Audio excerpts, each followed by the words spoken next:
Right, చర్చకు తిరిగి స్వాగతం. ప్రదీప్ జోషి గారు, ఇందాక మనం అనుకున్నట్టే ఇప్పుడు 6వ తారీఖున కొత్త పంచాంగం రాబోతోంది.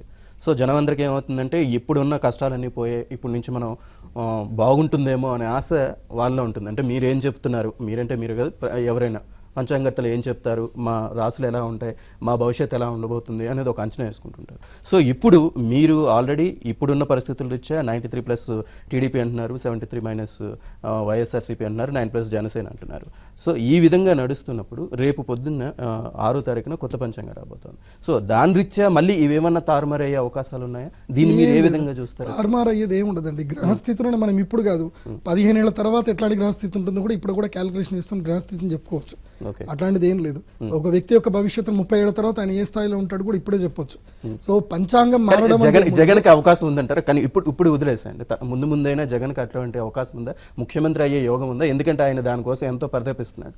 సో ఎప్పుడు చూసినా నేను ముఖ్యమంత్రి అని చెప్పిన కే పాల్ కూడా అదే అంటున్నారు. సో వీళ్ళందరికీ అటువంటి యోగాలు ఉన్నాయి, కానీ ఇప్పుడు కాకపోయినా తర్వాత అయినా. సార్ మీరు కే పాల్ గారి పేరు సరే, ఇప్పుడు బ్రహ్మానందం గారికి ఆరోగ్యం బాగలేదు, దయచేసి ఆయన గురించి చెప్పకండి. కేఏపాల్కున్న ఇంటర్నేషనల్ ఇది ఉంది, కాకపోతే మనం ఆయనకి ఆయన జాతకం ముట్లేదు కాబట్టి ఆయన గురించి సరే ఇప్పుడు ఈ ముగ్గురులోనే చెప్పండి. ఇప్పుడు జగన్మోహన్ రెడ్డి గారు, నేను అది కూడా చెప్తున్నా, 2023లో ఆంధ్రప్రదేశ్లో రాజకీయ సంక్షోభం రాబోతుంది. మీరు అది కూడా రాసి పెట్టుకోండి. ఇప్పుడు నేను చెప్పేది కూడా 2023లో ఇది ఆంధ్రప్రదేశ్లోనే రాజకీయ సంక్షోభం రాబోతుంది. ఒక సంవత్సరం ముందుగానే. అండ్ వన్ మోర్, అంటే సంక్షోభం క్లియర్ గా ఏదనేది కూడా చెప్పేయగలరు. రాజకీయ సంక్షోభం అంటే ఏంటి? పార్టీని ఫిరాయించుకోవడము, వేరే ఇంకో రాజకీయ మళ్ళీ కింగ్ అయ్యే అవకాశాలు, జగన్మోహన్ రెడ్డి గారు సీఎం అయ్యే అవకాశాలు ఉండొచ్చు. సో అక్కడ రాజకీయ సంక్షోభం అయ్యే యోగం అయితే అక్కడ ఉంది. There is a fluctuation. అంటే అప్పుడు సో అది కాకుండా ఇప్పుడు తెలుగుదేశం పార్టీకి మీరు లౌకికంగా కూడా చూసుకుంటే కనుక తెలుగుదేశం పార్టీకి ఒక వ్యూహకర్తగా, ఒక అనుసంధానకర్తగా ఇప్పుడు చంద్రబాబు నాయుడు గారి పేరు తప్ప ద సెకండ్ పొజిషన్ ఎవరు అనేదానికి మనకి ఒక 4-5 పేర్లు కూడా వినిపించట్లేదు. సో ఏమనంటే నారా లోకేష్ గారు అని అనుకోండి, నారా లోకేష్ గారి జాతకం పూర్తిగా చూశాను. ఆయన ఇంకొక కొన్ని రోజుల తర్వాత ఆయన రాజకీయ విరామం తీసుకొని ఏదైనా బిజినెస్ చేసుకోవడం బెస్ట్ అని కూడా ఇప్పుడే నేను ఆయన కూడా లేదండి. మంగళగిరిలో లోకేష్ గెలిచే అవకాశాలు ఉన్నాయంటారా? ఆయన స్వతసిద్ధంగా నా లెక్క ప్రకారం, జ్యోతిష్ శాస్త్ర ప్రకారం లోకేష్ గారికి గెలిచే అవకాశాలు ఉన్నా ఆయన రాజీవ్ గారి రూలింగ్ చేసే క్యాపబిలిటీ గెలుస్తారని చెప్తున్నారు, కానీ ఆయనకి రూలింగ్ చేసే ఇదైతే ఉండదు. జాతకంలో రూలింగ్ చేసేది లేదు, వాక్కారకుడు ఆయనకి బలంగా లేడు ఆయనకి. నెక్స్ట్ జగన్మోహన్ రెడ్డి గారి జాతక ప్రకారం ఏంటంటే ఒక రాజకీయ సంక్షోభం ఏర్పడి ఆయన అయ్యే అవకాశాలు ఉన్నాయి. ఇప్పుడు ఎట్లాగానంటే 2022 నుంచి 2023 మధ్యలో తెలుగుదేశం పార్టీలో చీలికలు ఏర్పడతాయి. సో ఆ చీలికలు ఏర్పడినప్పుడు ఆయన గనక చంద్రబాబు నాయుడు గారు గనక దాన్ని తట్టుకోలేక, ఇంకోటి చంద్రబాబు నాయుడు గారి జాతక ప్రకారం అప్పుడు ఆయన గ్రహస్థితులు మారుతున్నాయి. సో అప్పుడు ఆయన రాజయోగాన్ని కాపాడుకోలేని స్థితికి ఏర్పడతారు. అప్పుడు ఆ టైంలో చీలిక ఏర్పడింది అనుకోండి, ఆటోమేటిక్. కానీ ఇప్పుడు నమ్ముతున్న వాళ్ళు చంద్రబాబుని, అప్పుడు ఆ టైం వచ్చేసరికి ఎందుకు? అదే రాజకీయం అండి, అదే రాజకీయం. రాజకీయాన్ని మీరు అర్థం చేసుకోవడం సామాన్యంగా కుదరదు. అది చాలా క్యాలిక్యులేషన్ తోటి కూడుకున్నది. ఒక వ్యక్తి యొక్క మీ మనసులో ఏం నడుస్తుందో నేను చెప్పగలుగుతానా? చెప్పలేను. రాజకీయం కూడా అట్లాంటిది ఏం చెప్తారు. అంటే గ్రహాలకి సంబంధించి ఆ గమనాన్ని అది కూడా మారిపోద్ది, అలా జరుగుతుందనా మీరు అనేది? ప్రజల్లో ఉన్న చైతన్యంతో మార్పులు జరుగుతాయనా, లేకపోతే అట్లా మీరు అంటే ప్రజలకి సంబంధం లేదు, ప్రజల జాతకానికి సంబంధం లేదు సార్, అసలు ప్రజలకి సంబంధం లేదు. నేను చెప్పాను ప్రజలు అంటే నేను ఎవరెవరు తీసుకోవాలి, మొత్తం 3,82,000 మంది, 3,80,00,000 మంది అందరూ ఇండివిజువల్ హోరోస్కోప్ తీసుకోవాలి. మరి ఎలా? ఇప్పుడు సంహిత అంటారు, మీరు చెప్పేది నమ్మనంటున్నారు ఆయన, మీరేమంటున్నారు? సంహితా శాస్త్రం అంటేనే అది సంహిత అంటే మొత్తం అందరిది కూడా కలిపి మామూలుగా రచ్చబండలో మాట్లాడుకునే విషయాల్లాగానే మీ వర్షన్ చెప్పండి. సో చంద్రబాబు నాయుడు గారి జాతక ప్రకారం 2022, అది కాకుండా ఇంకోటి కూడా మీకు ఫ్యూచర్ ప్రిడిక్షన్ చెప్తున్నా. కర్ణాటకలో జూలైలో ప్రభుత్వం మారిపోతుంది, బీజేపీ ప్రభుత్వం వస్తుంది. అదేవిధంగా మధ్యప్రదేశ్లో కూడా బీజేపీ ప్రభుత్వం వస్తుంది. ఇప్పుడు నేను చెప్తున్నా, మీరు రికార్డ్ చేసి పెట్టుకోండి. జూలై నుంచి సెప్టెంబర్, అక్టోబర్లో కర్ణాటక, మధ్యప్రదేశ్లో ప్రభుత్వం మారిపోతుంది. అంటే ఇప్పుడైతే మాత్రం బీజేపీ వస్తుంది కేంద్రంలో కూడా. కేంద్రంలో 100% బీజేపీ, దాంట్లో డౌట్ ఎందుకు? నేను ఇదే ఏబిఎన్ ఛానల్లో నేను డిమానిటేషన్ అయినప్పుడు కూడా అదే మాట చెప్పాను, ఇప్పుడు కూడా అదే మాట చెప్తాను. బీజేపీ బీజేపీ అని స్పష్టంగా చెప్తున్నారు. అంటే 300 ఓకే, ఎన్ని సీట్లు అన్నది ఇప్పుడు మళ్ళీ క్యాలిక్యులేషన్ వేస్తున్నానండి. మీకు 3 రోజుల్లో నేను చెప్తాను. ఏబిఎన్ లో చెప్పమని చెప్తాను, మీరు ఇండివిజువల్ గా చెప్పమన్నా చెప్తాను. మాకు మీరు ఇప్పుడు ఈ 93 తెలుగుదేశానికి ఎక్కడెక్కడ వస్తాయో కూడా చెప్పగలరా? ఏది అంటే 93 ప్లస్ అన్నారు కదా. నేను ఇప్పటి వరకు నీ క్యాలిక్యులేషన్ స్థూలంగా మాత్రమే వేశాను, సూక్ష్మంగా క్యాలిక్యులేషన్ వేయలేదు. నాకు మీరు జన విజ్ఞాన వేదిక వాళ్ళు నాకు హెల్ప్ చేసి ఆ 175 నియోజకవర్గంలో ఎవరెవరు పోటీ చేశారో నాకు అందరు అక్కర్లేదు. వైఎస్ఆర్సీపీ, జనసేన, తర్వాత టీడీపీ, ఈ 3కు సంబంధించిన వాళ్ళందరూ date of birth, time place collect చేసి తీసుకురండి.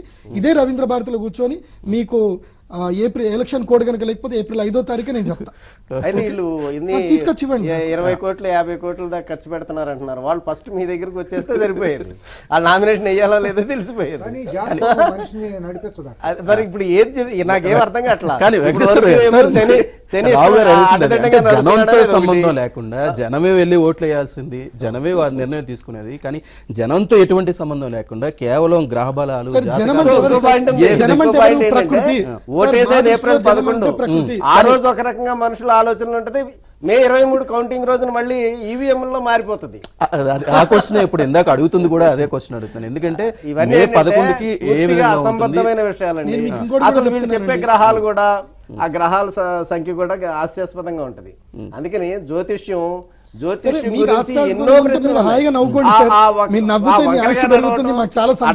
నడవటం, ఈ గ్రహాలు అవి వాటికి ఉన్న ఆర్బిట్ లో అవి అలాగే నడుస్తున్నాయి, అదే స్పీడ్ లో నడుస్తున్నాయి. వచ్చి గురుడు ఆస్థానంలోకి వెళ్ళటం ఏం ఉండదు. వెంకటేశ్వర గారు మీరే ఉంటారు. అంటే ఇక్కడ చూస్తుంటే జనంతో సంబంధం లేకుండా కేవలం గ్రహ బలాలు, జాతకాల మీదే నెగ్గుతారు అనేది ఎంతవరకు వాస్తవంగా? పూర్తిగా నేను విభేదిస్తాను. అటువంటి వాటి మీద పూర్తిగా రిలై అవ్వడం ప్రజాస్వామ్య దేశంలో జాతకాల మీదే నడవటం, జాతకాలు అనేదాన్ని ఒక పార్టీ, అది నమ్మకం మీద ఇటు బహిరంగంగా రావటం అనేదానికి నేను వ్యతిరేకం. ఇటువంటి బహిరంగ వేదికల్లో జ్యోతిష్ శాస్త్రాన్ని చర్చగా తీసుకురావటం అనేదానికి నేను ఒప్పుకోను. అది నమ్మేవాళ్ళు నమ్ముతారు రహస్యంగా, అది గుప్తంగా ఉండాల్సిందే. ప్రజాస్వామ్యంలో ప్రజల మనోభావాలే గెలుస్తాయి. ఎప్పుడైనా ప్రజలు ఎటు ధర్మం ఉంటే అటే ఓటేస్తారు, ధర్మం ఎటు ఉంటే అటే గెలుపు వస్తుంది, అంతే జరుగుతుంది. కానీ రాజకీయ నాయకులు వాళ్ళకు ప్రజలకి ఏం చేస్తున్నాం, మేము అధికారంలోకి వస్తే ఏం చేస్తాం అనేది చెప్పి వాళ్ళు ముందుకు రావాల్సి. కానీ ఇప్పుడు చూస్తుంటే ఏ ఒక్క పార్టీ కానీ ఏ ఒక్క పార్టీ కూడా అవి చెప్పకుండా కేవలం అవతల పార్టీ వాళ్ళని, వ్యక్తుల్ని టార్గెట్ చేసుకుని అక్కడ విమర్శలకు దిగడాన్ని, దీన్ని ఏ విధంగా చూడాలి? అంటే వీటికి ఏమన్నా బలాబలాలు ఉంటాయి? అసలు దీన్ని ఏ విధంగా చూడాలంటారు? జనం కూడా ఇదే కోరుకుంటున్నారు.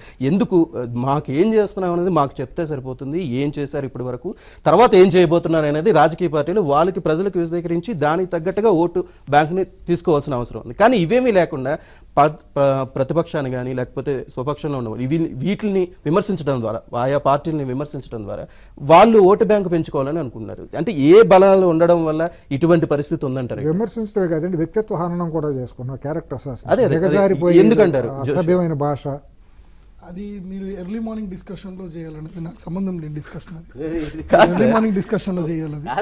ఎర్లీ మార్నింగ్ మామూలుగా అంటే ఇప్పుడున్న పరిస్థితులు, ఇటువంటి పరిస్థితుల నుంచి ప్రజలు మారాలని కోరుకుంటున్నారు. కానీ ఎటువంటి బలాలు ఉండడం వల్ల, ఎటువంటి పరిస్థితులు ఉండడం వల్ల ఈ విధంగా బిహేవ్ చేస్తున్నారని మనం అనుకోవచ్చు అంటారు. సార్, ఇప్పుడు అర్థశాస్త్ర ప్రకారం కనుక చూస్తే కనుక ఇవన్నీ కూడా కొన్ని అర్థశాస్త్ర నియమాలు. ఇవి నువ్వు గెలవాలి అనుకుంటే ఎదుటివాడి బలహీనత చూపించు అనేది అర్థశాస్త్ర నియమం. అదే అర్థశాస్త్ర నియమం ప్రకారం ఫాలో అవుతున్నట్టున్నారు వీళ్ళందరూ. అంతకుమించి ఇప్పుడు నేను అది చేస్తాను, నేను ఇది చేస్తాను అని అంటే జనాలు ఇప్పుడు ఆ స్థాయిలు దాటిపోయాయి. ఇప్పుడు కేవలం విమర్శించుకుంటే ఎందుకోసం అంటే, ఇప్పుడు ఎగ్జాంపుల్ చెప్తానండి. ఒక మంచి పని జరుగుతుంది, మీరు అందరు రండి అని మీరు పోస్టర్ వేయండి, ఎంతమంది వస్తారు రవీంద్ర భారతికి చూడండి. అదే ఎక్కడో ఒక చిన్న ఇద్దరు గొడవ పట్టుకుంటున్నారు చూడండి, మొత్తం జనాలందరూ కూర్చొని ఇట్లా చూస్తారనమాట, ఎవడు గెలుస్తాడు. జనాలకి ఆ లోపల ఒక సైకియాట్రిక్ ఫీలింగ్, ఎంజాయ్ చేస్తుంటాడు.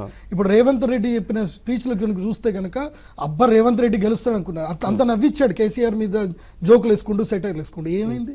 ఓడిపోయాడు. అంటే ఏది ఉన్నా సరే జనాలు ఎంటర్టైన్ చేస్తున్నారు. They are waiting for the results and they are, నాకు తెలిసి మాత్రం ప్రతి ఒక్క రాజకీయ నాయకులు ఇండివిజువల్గా, అంటే out of the behind the door, వాళ్ళు ఇండివిజువల్గా పర్సనల్గా జ్యోతిష్ శాస్త్రాన్ని ఫాలో అవుతున్నారు. వాళ్ళు చేసే రెమెడీస్ చేస్తున్నారు. ఎస్, నేను గెలుస్తానా గెలవదా అని క్లారిటీ తీసుకుంటున్నారు. బయట ఏంటంటే they are doing time pass.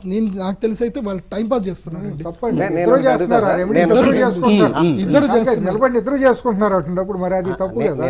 అది చేసేవాడి శాస్త్రకారుడు కూడా బలం ఉండాలి కదా, ప్రదీప్ బలంగా ఉండాలి. జోషి గారు చెప్పినట్టు ఇప్పుడు ఇంకోటి కూడా ఏంటంటే అర్థశాస్త్ర విశ్లేషణ ఎట్లుంది అని అంటే, నాకు తెలిసి ఇప్పటివరకు నేను అబ్జర్వేషన్ దాని ప్రకారం, అంటే నేను పూర్వకాలంలో వేరే వాళ్ళ జాతకాలన్నీ కూడా చూసి విశ్లేషణ చేసే ప్రకారం ఇవాళ చంద్రబాబు నాయుడు గారు, కల్వకుంట్ల చంద్రశేఖరరావు గారు, వీరిద్దరు ఒక్కటే, వీరిద్దరు వేరు కాదు.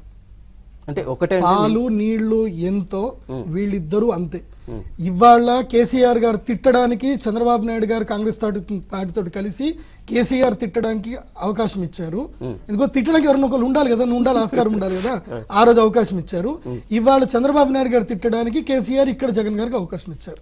తప్ప ఇది ఒక అర్థశాస్త్ర ప్రకారంగా ఒక రాజకీయ చతురతతో వెళుతుంది తప్ప ఇక్కడ పెద్దగా ఏం లేదు. నేను సింపుల్ ఒక లాజిక్ చెప్తానండి. ఒక ప్లేట్ అండి, ఈ ప్లేట్ అనేది ఏంటంటే, ఈ యొక్క రాజకీయ అనేది ఒక ప్లేట్, అంటే ఈ యొక్క వ్యవస్థ అనేది ఒక ప్లేట్, అందులోపల నీళ్లు అంటే ప్రజాస్వామ్యము, దానికి సంబంధించిన ప్రజాధనం అంతా కూడా 2 ప్లేట్లు. ఇటుపక్కన ఒక వ్యక్తి, ఇటుపక్కన ఒక వ్యక్తి, కిందంతా ప్రజలు ఉన్నారు. ఐదర్ ఇటు. సో నీళ్లు మాత్రం వీళ్ళిద్దరు తాగుతారు, వేరే ఎవరు తాగరు. కింద కొంచెం ఒలికిపోతే మాత్రం ఎలక్షన్ వచ్చినప్పుడు ఒలికిపోతాయి, ఆ ప్రజలు తాగుతారు. అవి చిన్న చిన్న చీమలు అవన్నీ కూడా తాగుతాయి ఆ గంజి నీళ్లు. ఇవి ఇటే. ఇది ప్రజలకు తెలియట్లే, దీన్నే రాజకీయం అంటారు. సో ఏ రాజకీయ పార్టీ వచ్చినా వాళ్ళ స్వప్రయోజనాలు చూసుకుంటారు కాబట్టి జనం చెప్పండి సార్, అది కామన్ గా జగన్ గారు గెలుస్తారు, ఐదర్ చంద్రబాబు నాయుడు గారు గెలుస్తారు. తర్వాత వీళ్ళు ప్రజలు పట్టించుకునే పరిస్థితి సంబంధం ఎట్లుంటుందో ఎవరికి తెలుసు అండి. ఇప్పుడు ఏంటంటే జోషి గారు చెప్పినవన్నీ కూడా ఇప్పుడు ప్రజలు ప్రభుత్వాలు చేస్తున్న పనులను బట్టి మీరు ఎలాగూ రియాక్ట్ అవ్వటం అనవసరం. ఎందుకంటే జోషి గారి దగ్గరికి వచ్చి జాతకాలు చూపించుకుంటే అసలు పోటీ చేయాలా వద్దా అనేది, డబ్బులు ఖర్చు పెట్టాలా వద్దా అనేది తెలిసిపోతుంది. ఎందుకంటే ఇప్పుడు అర్థమైపోతుంది, ఆయన చెప్పిన దాని ప్రకారం చంద్రబాబు నాయుడు గారు మళ్ళీ వస్తున్నారు కాబట్టి ఇక జనాలు వాళ్ళ భవిష్యత్తు ఒక జాతకం చేతిలో ఉందో, లేకపోతే వాళ్ళు చెప్పినట్టు శివుడు ఆజ్ఞో లేకపోతే దేవుడు ఆజ్ఞో ఆయన చెప్పినట్టే జరుగుతుంది. ఈ ప్రజలను ఆయన ఇబ్బంది పెట్టాలనుకుంటున్నాడు శివుడు, అంతే కదా, శివాజీని లేనిదే చేమైనా కొట్టదు అనేది కూడా వాళ్ళే చెప్తారు. కాబట్టి జరిగే 44 మంది జవాన్లు చచ్చిపోయినా ఆయనే చేస్తాడు. ఈరోజు ఇంత పాదయాత్ర చేసిన ఆయనకి ఓట్లు రావన్నా కూడా ఆయనే చేస్తాడు. చంద్రబాబు నాయుడు ఆయన గెలవటానికి కూడా ఆయనే కారకుడు. కేసీఆర్ గెలవడానికి కూడా శివుడే కారకుడు. మరి రాష్ట్రం, ఆంధ్రప్రదేశ్ రాష్ట్రం తెలంగాణ ఆంధ్రప్రదేశ్గా విడిపోవడానికి కూడా ఆయనే కారకుడు. కాబట్టి ఇన్ని కారణాలు ఉన్నా కూడా మరి ఈ జనాలు అదే శివుడికి పూజ చేస్తూ ఉంటారు, అదే శివుడికి నైవేద్యాలు పెడుతూ ఉంటారు.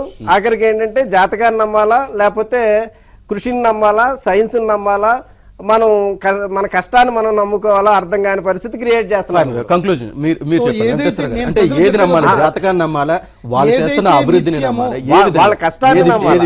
మనిషి ఆత్మవిశ్వాసానికి మించింది ఏదీ లేదు. ఆత్మవిశ్వాసం బలంగా, సంకల్పం స్థిరంగా ఉంటే దాని ఏది నిలబడదు. నిరూపించారు శాస్త్రాలు కూడా అదే చెబుతారు. మానసిక బలహీనలు మాత్రం ఆశ్రయిస్తారు శాస్త్రాల్లో, లేకపోతే పూజలను ఆశ్రయిస్తారు. అదే అర్థమవుతుంది. ఏమండి, అట్లా అని శాస్త్రం తప్పని నేను అంట్లా. శాస్త్రం సంపూర్ణంగా ఉంది. శాస్త్రం ముందే చెబుతుంది. మనిషి విశ్లేషణ, మనిషి క్యారెక్టర్ ఎక్కడికి ఉంది. కానీ ఆత్మవిశ్వాసం కలిగిన వాళ్ళు ఉంటారు. సరే, మనిషిని సంపూర్ణంగా విశ్లేషించేది జాతక శాస్త్రం. ఆ విశ్లేషణలో లోపం ఉంటే ఉండదు. రావు గారు మీరు చెప్పినట్టుగా ప్రదీప్ జోషి గారు కౌంటింగ్ అయిపోయిన తర్వాత ఆయన చెప్పినట్టుగా 93+ తెలుగుదేశానికి, అలాగే 73- వైఎస్ఆర్సీపీకి, 9+ జనసేనకి వస్తే కనుక మీ ఛాలెంజ్ ఉంది కాబట్టి ఆ రోజు ఆ ఛాలెంజ్ మనం ఎలాగో ఇది ఆల్రెడీ రికార్డెడ్ ఉంది కాబట్టి మీరు చెప్పినవన్నీ ఉంటాయి. అదే రోజు ఈయన మాట్లాడుతున్నారు కాబట్టి రావు గారు కూడా ఫిగర్స్ కూడా ఇది కరెక్ట్ అయితే నేను చెప్పి అన్నమాటలు వెనక్కి తీసుకోవాల్సిన బాధ్యత నా మీద. వెనక్కి తీసుకోవడానికి రెడీ. కరెక్ట్ అయితే అదే రోజు తప్పు అని నేను అన్నాను కదా.